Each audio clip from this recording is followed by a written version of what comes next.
Hi everybody. Hi everybody. It's 12:43 Eastern Standard Time. Okay, we are on comicbook.com. We are going to be talking about Sinestro. Yes, Sinestro. Okay, DC's new Lantern series is now found their star for Sinestro. Okay? You know Sinestro as basically the biggest foe of the Green Lanterns. Okay?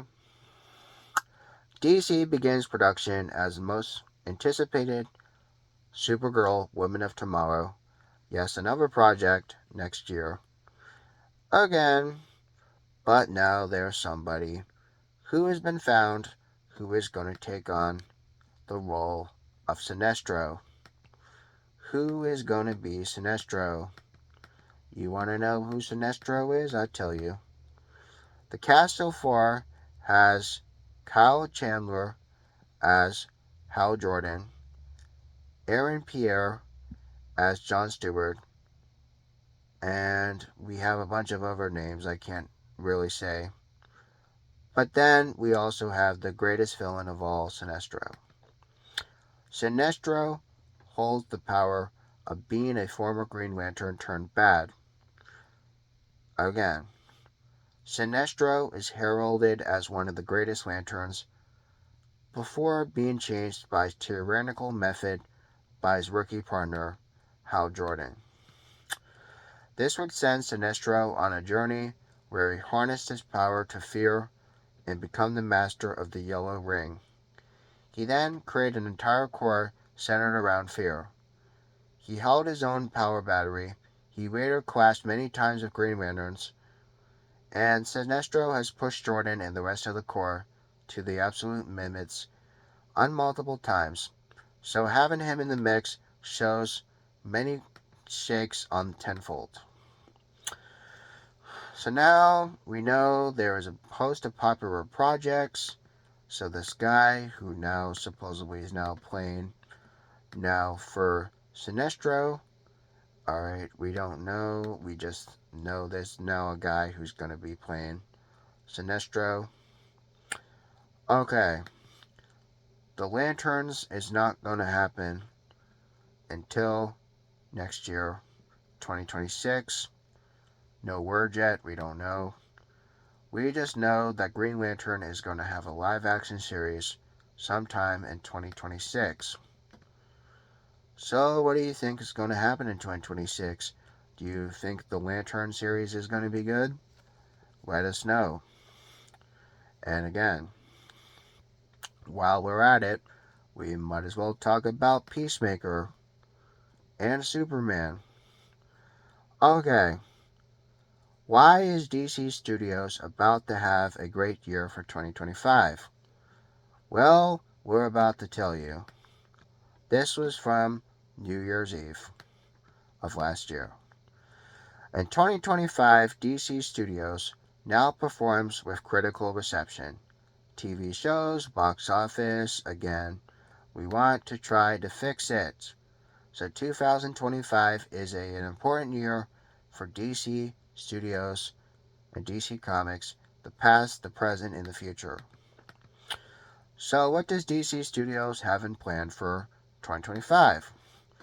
Well, we have the reboot Superman. Again, the reboot Superman. Again, we talked about it before on our sister channel, the Hutchins Hut Productions.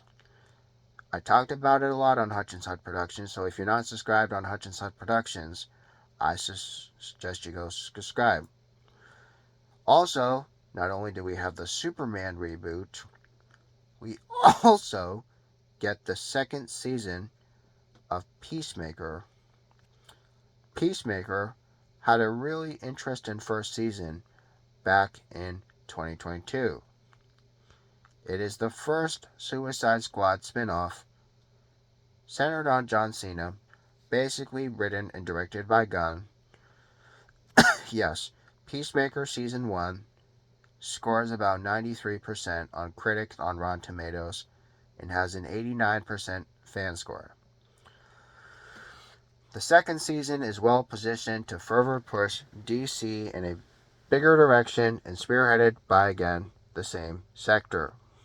Now, DC's 2025 slate might actually work, despite having different subject material. Again, with Superman and Peacemaker, the boost of popularity if the movie is good. Also, The Sandman's first run on Netflix in 2022 is a major hit. Earned that at least 88% on Rotten Tomatoes with an 81 fan score. Again, there's going to be Sandman. Yes, Sandman. There's going to be another addition to Sandman over on our friend Netflix. So why the performance of DC Studio projects, why does it matter in 2025 so much? Okay, so in case your name is Patrick Starr and you live under a rock, I'll tell you. To the degree the Gunn's Superman succeeds, we'll have to decide whether DC's universe future. The film critical financial performance will determine how many projects and which projects DC Studios will have in the future. Superman is the make it or break it. So, Superman could even prompt Gunn to end the Matt Reeves Batman universe and instead bring his own Batman to the DCU. However, there's no official word yet on that. So, again, largely to speculation why Batman Part 2 was delayed to 2027.